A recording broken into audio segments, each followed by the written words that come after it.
Welcome. What's up, guys? What's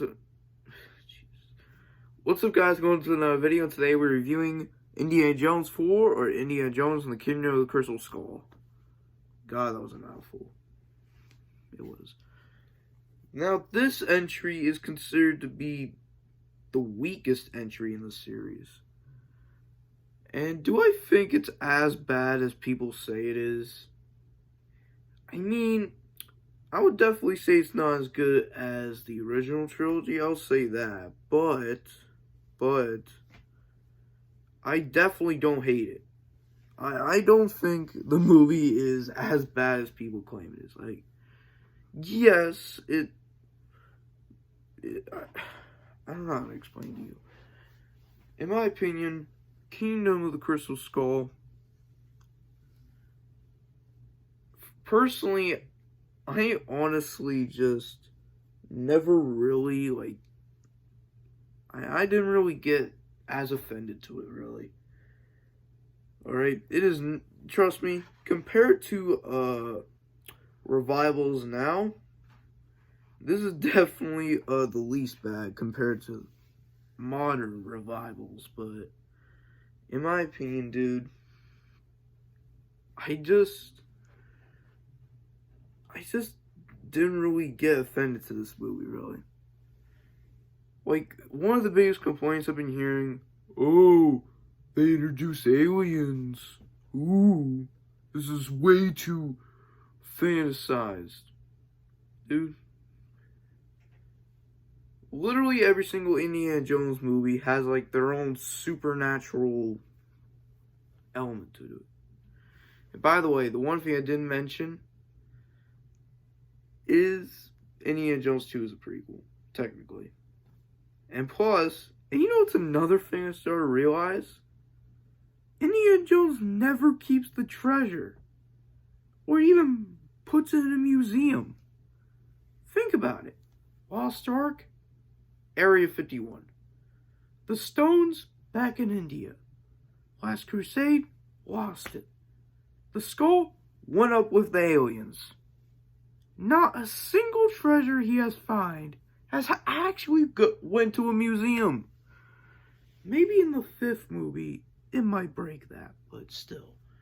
In my opinion, Kingdom of the Crystal Skull, first of all, another big complaint. A lot of people give Shia LaBeouf a lot of crap for this movie.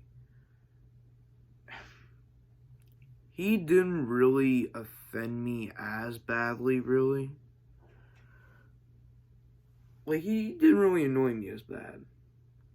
Like, first, and plus this was during the time when his career was, like, really taking off at the time, because he just came from Transformers 1 year prior, but, like, that's honestly the one thing that turned off a lot of people with this movie is that it's way too ridiculous. Like, because they introduce aliens. Well, if you look at real life evidence, aliens might be real. I'm not, listen, you could come at me with, I'm not wearing a tinfoil hat. Well, I am wearing a hat, but still. Like, I believe aliens are real, so it's not really that far off from the truth, is it?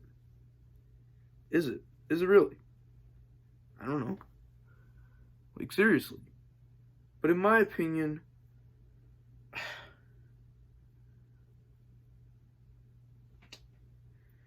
Kingdom of the Crystal Skull,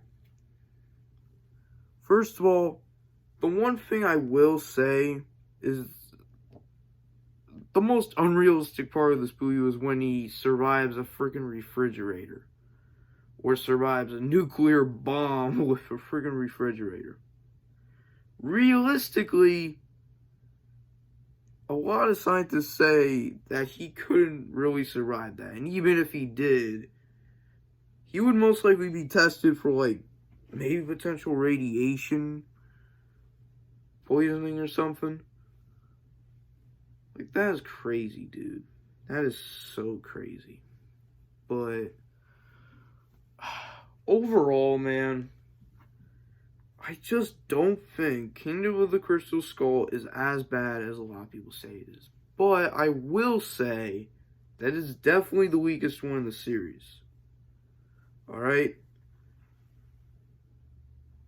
And that's my overall thoughts on this movie. It gets like a solid 6 to 7 out of 10 in my opinion. It's like in between the two. So yeah, that's my overall thoughts on it. And that's it. Kingdom of the Crystal Skull came out in 2008. And a lot of people thought it was going to make $1 billion, but it didn't. It only made $800 million, which is still a lot of money. But yeah, this movie got a lot of mixed reviews. And because of the criticisms, this franchise remained dormant for like years. Until the upcoming Indiana Jones movie that is coming out in theaters this year, 2023, or by the recording of this video, 2023, this week on June 30th, 2023, by the recording of this video.